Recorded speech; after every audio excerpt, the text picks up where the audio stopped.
बहुत समय पुरानी बात है। एक फकीर एक वृक्ष के नीचे ध्यान करते थे। वह रोज एक लकड़हारे को लकड़ी काट कर ले जाते देखते थे। एक दिन उन्होंने लकड़हारे से कहा कि भाई, दिन भर लकड़ी काटते हो, 2 जून की रोटी भी नसीब नहीं होती। तुम ज़रा आगे क्यों नहीं जाते? वहाँ आगे चंदन का जंगल है। एक दिन काट लेगा, 7 दिन के खाने के लिए काफ़ी हो जाएगा।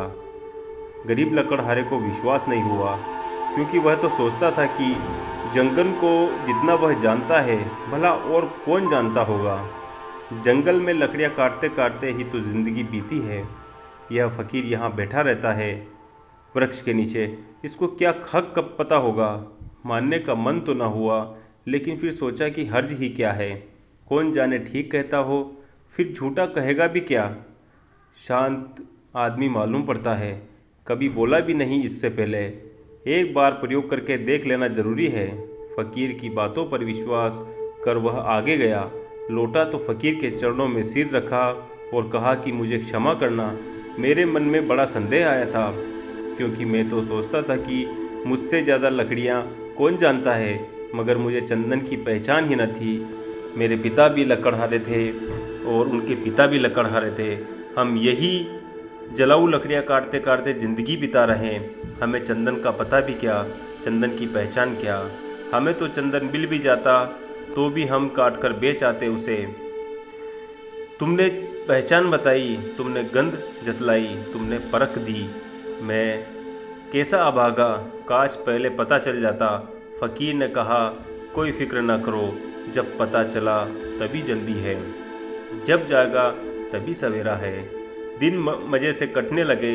एक दिन काट लेता, 7-8 दिन तक जंगल आने की ज़रूरत ही न रहती। एक दिन फ़कीर ने कहा, मेरे भाई, मैं सोचता था कि तुम्हें कुछ अक्ल आएगी। ज़िंदगी भर तुम लकड़ियाँ काटते रहे, आगे न गए। तुम्हें कभी ये सवाल नहीं उठा कि इस चंदन के आगे भी कुछ हो सकता है? उसने कहा, यह तो मुझे सवाल ही न आया, क्या चंदन के आगे भी कुछ हो सकता है? उस फकीर ने कहा, चंदन के ज़रा आगे जाओ तो वहाँ चांदी की खदान है। लकड़ियाँ वकड़ियाँ काटना छोड़ो, एक दिन ले जाओगे, 2-4-6 महीनों के लिए हो जाएगा। अब तो वह फ़कीर पर भरोसा करने लगा था। बिना संदेह किए भागा। चांदी पर हाथ लग गए तो कहना ही क्या, चांदी ही चांदी थी। 4-6 महीने नदारद हो जाता, एक दिन आ जाता, फिर नदारद हो जाता। लेकिन आदमी का मन ऐसा मूड है कि फिर भी उसे ख्याल न आया कि और आगे कुछ हो सकता है। फ़कीर ने एक दिन कहा कि तुम कभी जाओगे कि नहीं? मुझे ही तुम्हें जगाना पड़ेगा। आगे सोने की खदान है मूर्ख।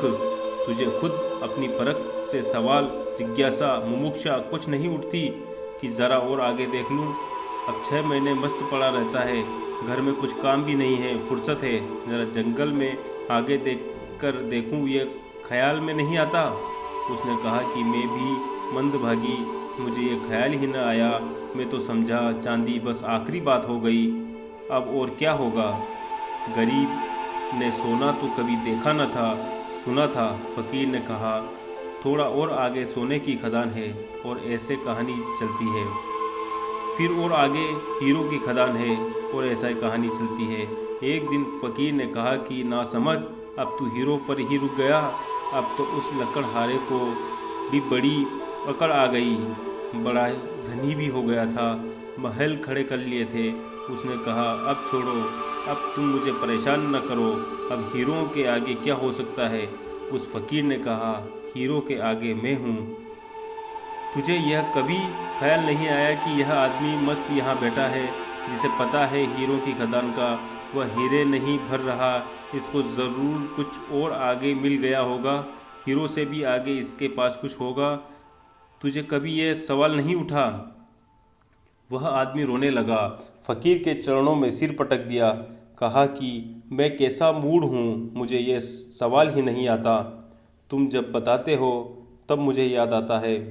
यह ख्याल तो मेरे जन्मों जन्मों में नहीं आ सकता था कि तुम्हारे पास हीरो से भी बड़ा कोई धन है। फ़कीर ने कहा, उसी धन का नाम ध्यान है।